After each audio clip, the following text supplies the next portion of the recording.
Hello Somerville, my name is Ed Halloran and welcome to the Somerville Labor Show. I will be your host for this episode. And in this episode we will have, it's a special edition, so we've got two segments this week and it's very exciting. We're going to be discussing the redevelopment of Union Square, and it's a very hot topic, as you know. This is going to be a very long project, and there are a lot of pros and cons to this.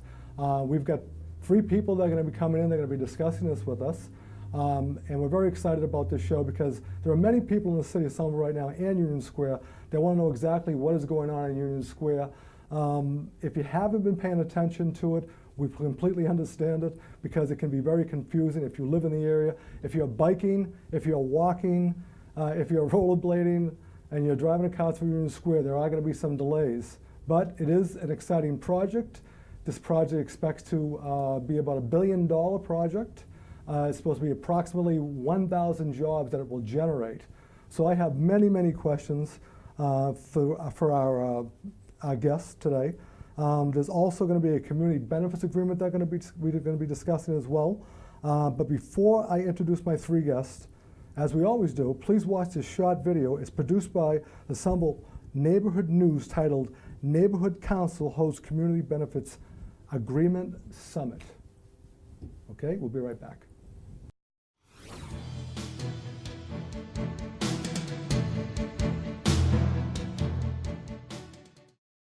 What we're focusing on in the upcoming meetings will be a few things. One of them will be making sure that the contingencies in the Coordinated Development Special Permit are adhered to. And so US2 got their permit passed, but on the conditions of they explore certain things like upzoning in the D1 parcel so that we can have two neighborhood parks. Wednesday, February 7th, the Union Square Neighborhood Council held a Community Benefits Agreement Summit for community members. The council discussed the history and details of the Union Square development. Over 15 acres are proposed for redevelopment.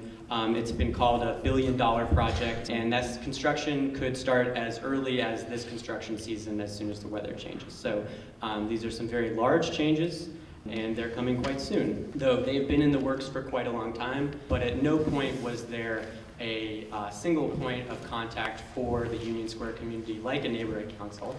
And people saw the need for one of those. The council also discussed plans to create a CBA, or Community Benefits Agreement, with the Union Square developer, US2. A Community Benefits Agreement is a legal agreement between a community and a developer. In exchange for community support of a project, a developer agrees to various things important to community members, like park space and affordable housing. Although the CBA for the Union Square development is guaranteed by the city's negotiations with US2, the developer has continued work even though the council has not begun to negotiate. It puts a lot of pressure because, you know, they have their permit and their processes so far have been, we are presenting the community with what we're building. It's been a sort of top-down development. Many residents came to the summit to hear about the development and voice their priorities for the CBA. I'm a representative of Union Square, so really just want to be engaged and understand what's going on and be informed. I've been involved in various ways in these conversations about Union Square since I started working at CAS, which was about 3.5 years ago now. My main areas of concern are affordable housing and affordable business space. But, you know, I've lived in Somerville for about 25 years. I love the whole feel of the city, and I want to make sure that whatever happens here, we still have a city that feels good to live in. Jobs and housing were major topics at the summit, but residents had many suggestions for the CBA, including things like a senior center, job training paid for by US2, and a public space for performance groups. Overall, residents felt the meeting was productive. You know, I think it's so important that people really just work together to express their own interests and try to find common ground, and I think we saw a lot of that happening in this process this evening. People showed up, they participated. I think they had a lot of intelligent things to contribute, to say, some things we haven't even thought of. So people seemed enthused and receptive. Going forward, people feel the council needs to engage people and make sure developers prioritize community needs. We need to make sure that developers are accountable, and not just the US2 developers, but we're going to be having oversight on other developments that are taking place. It's not just US2 that's developing it. There's a lot of people coming, and we need to just make sure that the community is front and center in their minds. So I think it would be important to just continue to grow the number of people who are involved, and then, try to work constructively with the developer and with the city. The main thing that they need to do is engage as many folks in the neighborhood as they possibly can, which they're doing a great job of, and the negotiations will get going when they get going. It'll happen pretty soon, I'm sure. The most important thing, said board members, was to get as many people involved in the process as possible. Please, if you haven't signed up for a membership, sign up. We need everybody involved, and we need people who care about what Union Square is going to look like. For more information or to sign up for membership in the council, go to unionsquareneighborhoodcouncil.org. For Somerville Neighborhood News, this is Caitlin Badian.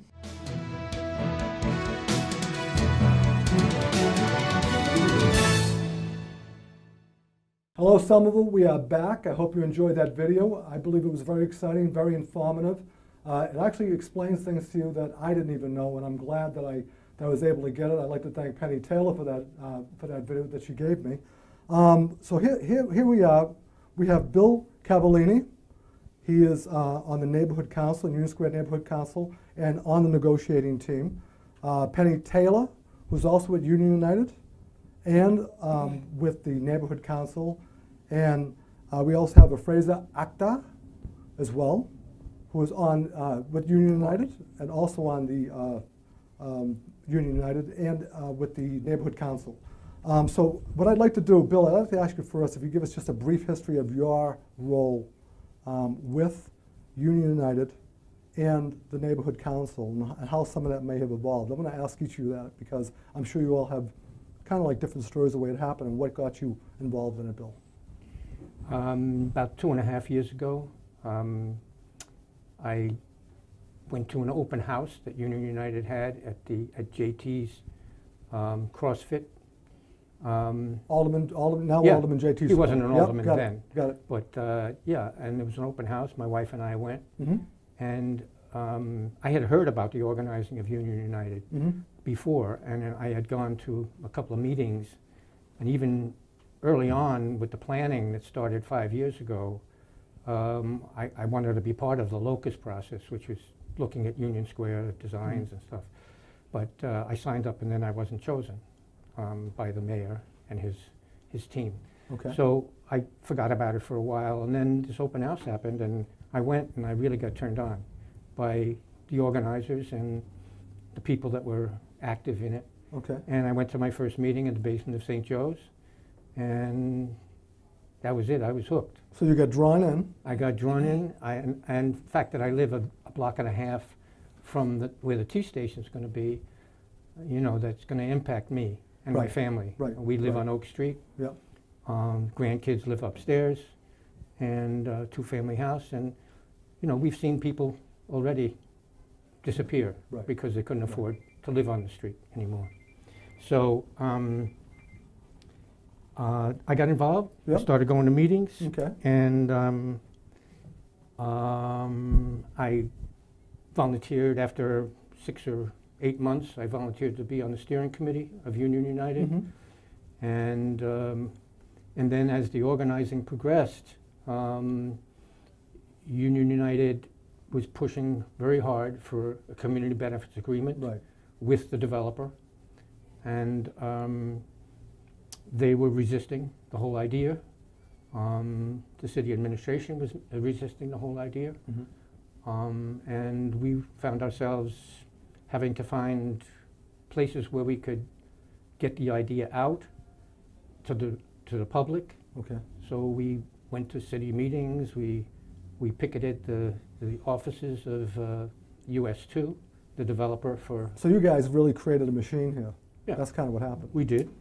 We did, and I'm proud to say I was part of it.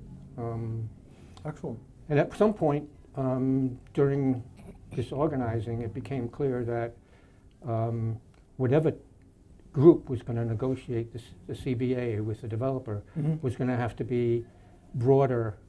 When I say broader, I mean involve other groups other than Union United. Exactly. And that's how we formed this working group to look into a neighborhood council. Okay. That would be the entity that would negotiate. Union United went fully into the formation of the neighborhood council, and the neighborhood council eventually was formed, and a 15-member board was elected in December of 2017. So the Union Neighborhood, excuse me if I apologize for interrupting, Union Square Neighborhood Council is a spin-off, a sense of Union United. Not really. It's the next formation in which community involvement was going to happen in Union Square around the development. Okay. All right. Penny? Yeah. I'm going to ask you a question about the same thing and how you got involved in this, because I know that you're very active with many projects around the city. So what got you involved, and what kind of drew you into this whole thing? Sure. So, I mean, I live on Quincy Street, so in the Union Square area, and had heard about the development. I think I'd seen a few calls for community involvement, but then friends were involved with Union United, and the message of development without displacement and really democratizing development really stuck with me. And so I, at the same time, went to my first municipal tree meeting and kind of started seeing how on a local level you can have a direct impact on things that happen in your neighborhood that involve all the different elements that make this community important to all the people that live in it. So I was excited to join Union United in some of the actions trying to get US2 to the table, and at certain points along the way, at each step in their process, kind of speaking out to make sure that a community benefits agreement was part of the conversation, that the needs of the community were being heard and incorporated. And so I was very excited. I didn't participate in the working group as much as kind of keep tabs on it, but then I had the capacity to run for the founding board and was really excited to spend a lot of time on a small block radius talking to neighbors during that period. So you did some canvassing and door knocking. And that too, if I have to interrupt there for a minute though, that's some classic campaigning in a sense. It's amazing what that can do. Well, I think we caught the bug from the municipal elections, where I kind of was continuing the momentum from really kind of seeing how there are actual numbers to this process, and if you go at it and get the word out, then people really care. People have lots of questions about the development and what's going to happen, and like Bill said, see neighbors forced to move out, and exactly. It's talking. How many members do we have in the Union Square Neighborhood Council right now? So we had over 700 members vote in the election at the end of last year, and we've been steadily adding members through this year. So I don't know the actual count. It's close to 1,000. Let me just say this so I can give you a plug here. You're doing that how? Because we know you have a website, and I've been on that website, and I think it's fantastic because it's very transparent. There's a lot of information there. So I think that was well done, actually. So is there a way that if I wanted to get involved, how would I do that? Yeah, absolutely. So on the website, which is unionsquareneighborhoodcouncil.com, there's a place where you can fill out a membership form. And anyone that has lived either renting or owning or worked or owned a business in Union Square in the last year can be a member, and you can even be a non-voting member if you live outside of the boundary of Union Square, which means you can attend meetings. So you can get some involvement no matter what you're in. You can get some involvement and get your 2 cents in what's going on down there. Yeah, absolutely. And if people have any extra time, we do have an outreach and communications committee, which has done some focused canvassing in different parts of the Union Square neighborhood. Perfect. Yeah. Afruza. All right. So tell me a little bit about your story with Union United, because I have this magazine. I'm going to have you sign it for me later on. You're going to autograph this for me because I think it's kind of cool. It's in Scout Magazine, and it's called Do-Gooders, Key Players, and Game Changers. I love the article. It gave me a lot of information. But can you give us a little, your story a little bit about how you came involved and why this happened with Union United? I involved in 2014, just when few of the people talking about it, what's going on. I got to know something about the job training, or job related to job, something going on at the SEC. When I got to know, I came here and I met Mary Jo,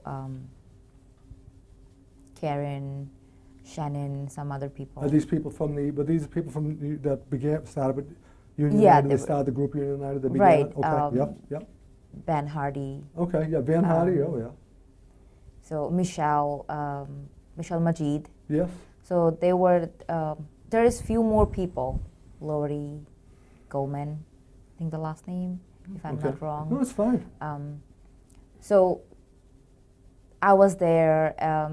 I didn't know nothing about it at that time. Just worrying because I have to move at the time. I got to know from the landlord. Karen asked me to stop by her office, like right there. Can you stop for 5 minutes and I'll talk to you? So I went to her and she asked me, what do you think about the Green Line extension here coming? And what is your point of view? What do you think? Then we start talking about it, and definitely I was scared because the rent is so high, because I need to move after 7 years. So I didn't know anything about the high rent. I thought it's Craigslist scam or something now, because it's this to this raise, it's not possible. Right. But then when I talk to her and talk to other real estate people, it seems like it's real. So you would at that point in time, you were very concerned about being displaced. Very much. Right, And then when I heard few other people concerned the same thing, then we get together, and then week by week we are gathering together and try to get more people to know. I was asking my neighbors, friends, and they're asking their neighbors' friends. Then we went to business and you did some door like knocking Penny and said, some yeah. canvassing and same kind. And so you just And get there kind of was- swept. You got swept on it up into this thing, just like Bill and Penny, because they felt it. You know, Right, it hits because home. connected Right, the same issue that other people feeling, I'm feeling the same thing. We're going through the same problem. right. So Union United has a website too, Yes. and we are going to put that up. Okay, so people they'll know that Union United has their own website. Neighborhood Council has their own website. How about this? If anybody wants to take this question, how many groups do we have? Or can you give us some of the groups that are involved in Union United and Neighborhood Council that are, because I know Bill mentioned earlier that they didn't want just one group. You know, we're trying to get a broader type of a coalition here. So can you give us an idea of what? Union United was a coalition of labor Okay. unions and community groups. So it in itself, it was a coalition. Okay. But there were groups that in Union Square that decided not to become part of the coalition back in 2014, I guess. Those groups continued to be involved in the planning processes that the city was running and the developer was involved in at that point, after the developer was chosen by the city. And so, because those groups kept being involved in the development process, the planning, and they weren't part of Union United, we tried to find a way to unite with them. And it was through this working group, this People neighborhood showing council up and working having group, the conversations formation of and- it, yes. that we were able to unite with them. So, about how many groups do we have, Penny? About. Well, I'm kind of going through all of them in You my don't have to- mind, you and don't so have to some name of all. them are more officially. What do we have? Like, yeah. give us like maybe 5 or 6 or whatever you got. Like Yeah, as far I'd as say some 6, activist and then groups. they're kind of like other types of groupings. So they're kind of official organizations or groups like Union Square Neighbors, or I think of Union Okay. Square Main Streets, who have been active participants. But I also think of like Lincoln Park and Prospect Hill Neighbors are like listservs that then share information I actually, amongst in the themselves. video that we just showed, I do recall one of the women that was interviewed in that, and she's up at Prospect Hill as well. Yeah. so So I- a lot of people come together organizing in their own way, and then they all are participating in the neighborhood council process. Okay. What I need to know here is, can you tell me what Union United and neighborhood councils, what is it exactly, the connection, what is their role, what are they looking to accomplish? So when I say that, okay, we talk about, I'm going to talk about an acronym here because we've got a CBA and we got a PLA. Nobody knows what a CBA is. I mean, I wouldn't know. I mean, I know because I'm a president of a union. Okay, that's the collective bargaining agreement. I got it, and a PLA. So, what is a CBA? Can you tell me what that is, Bill? As far as like what the community, it's a community benefits agreement. It's not a collective bargaining agreement as a union. Can you expand on that a little bit?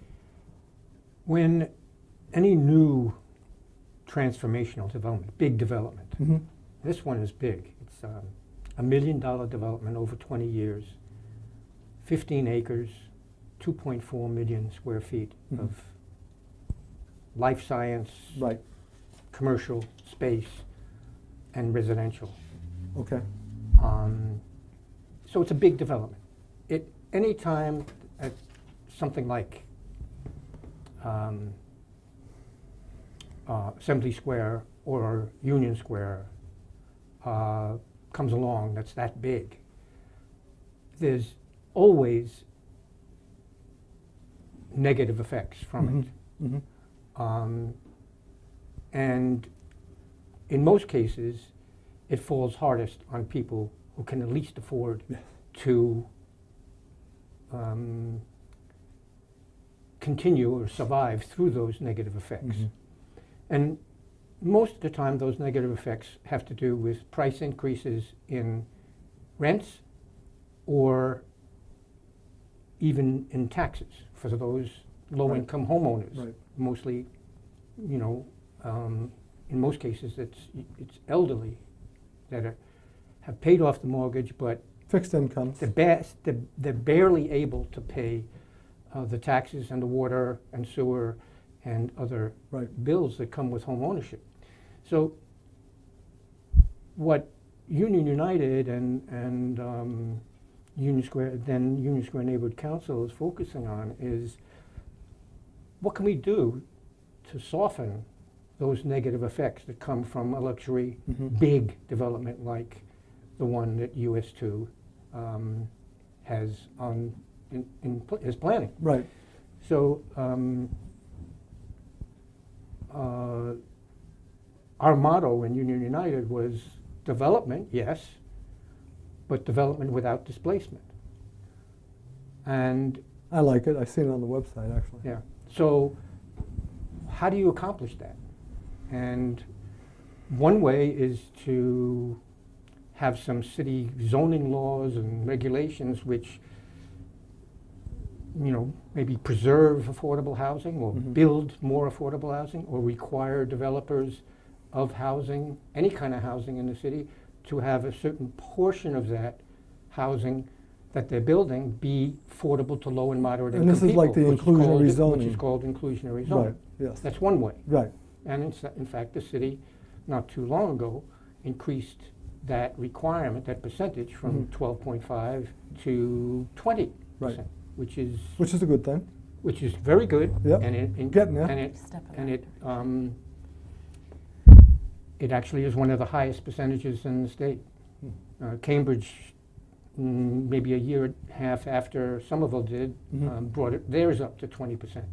Okay. So that's good, but the problem that we face with all these sort of rule changes and things like inclusionary zoning is that these regulations and the construction that comes in fitting in with those regulations don't come in time to address the displacement that happens from these big developments. Okay. So we need to have a CBA, a community benefits agreement, which pushes up front some of these things that would be coming later on if it was just following the rules and regulations of inclusionary zoning. So we're going to one of our demands in a CBA is build the inclusionary units, the affordable units first. Okay.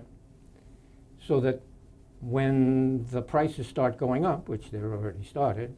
So it's from my understanding is that, from what I've read, it's 60% residential. No, 40% residential? Commercial and 40% residential. And 40% residential, okay. So that's something that I think is really very important. There's a concern about the. Can you talk a little bit about the commercial part of it that's concerning, Penny? I mean, it's going to be something about the commercial part. I mean, are some of these buildings going to be, extraordinary? Are they going to be big units, or what are we looking at here? I mean, do you know? They're sizable footprints. I mean, a lot of the plans, or at least the first round of plans, are available, and a lot of them are on our website if people want to check them out. Right. I mean, but we're talking this. So there was a special round of zoning for Union Square, and then the developers also acquired special permits for things like the height Right. of buildings and the type and Okay. details like that. But I mean, there are going to be significant changes to the landscape in Union Square, like massive. We're talking massive buildings. I can so. only imagine. Yeah. I can only imagine. And this is not counting the Green Line extension. We're not even getting into that yet. Okay, this is going to coincide with it, I would have to believe. Yeah, Well, it's- the massive development wouldn't be happening without there being a Green Line station. Right, I understand. No, I get it, but I'm That's saying the attraction. it's all phased in and the way it's going to happen. Well, the hoping that their first buildings will be open in 2021, which is the date of the opening of the station. Oh, okay. Target date. So Okay. it's simultaneous. All right. So I guess, Afruza, one of the questions I want to ask you is when you have door knocked and you've canvassed, because you obviously had a passion for this, because you have, I like to call it skin in the game, because we're all concerned about being displaced and what's going to happen. My mother lives in Union Square as well on Adrian Street. She owns her own home. She's very lucky, but she worked very hard for that. When you went out there, what were some of the things you told people? What were some of your concerns when you went out and knocked on the door, introduced yourself? How were you received? Did people were they because I know I sold cable television door to door, and it wasn't that easy to be a door to door person. And people always have this thing about going to the doors. But so how were you received? How did people feel about some of the things you were talking about? Not always nice and pleasant. Because people doesn't want to, see someone knocking and they're not your guest. Okay. Just okay. came to Yep. talk Yep. to you, don't know what about. But they like to hear us. Mhm. So we talked about it, and then we asked questions like, what do you think about this? Anything you want to say. So some people think... Let me ask you this question. What were their main concerns? When you talked about Union Square to them and why you were knocking on their door, what were some of the main concerns they had, or what were you telling them that you were very concerned about?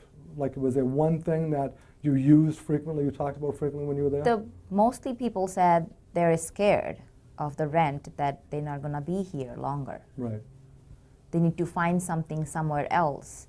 That's going to be hard for them, as I think the same way. Right. So they're scared about being displaced Yeah. and going somewhere else. And one thing I have to say about this, because this is, my son said this to me one day, and he's about 29 years old, and we were talking about gentrification, and he says, you know what, it's just the way it is. People build things and people move out and they get pushed out, and I says, well, you know what, that's not the way it is here, and that's how I feel. I don't believe that should be happening here. That's my opinion, and obviously it's the opinion of Union United and the Neighborhood Council, and they have very strong opinions and very strong views on all of this right now. And that's what makes it, to me, you guys are very, very invested in this. And I can feel that on my end, because I followed some of this. And to me, it's very, very complicated.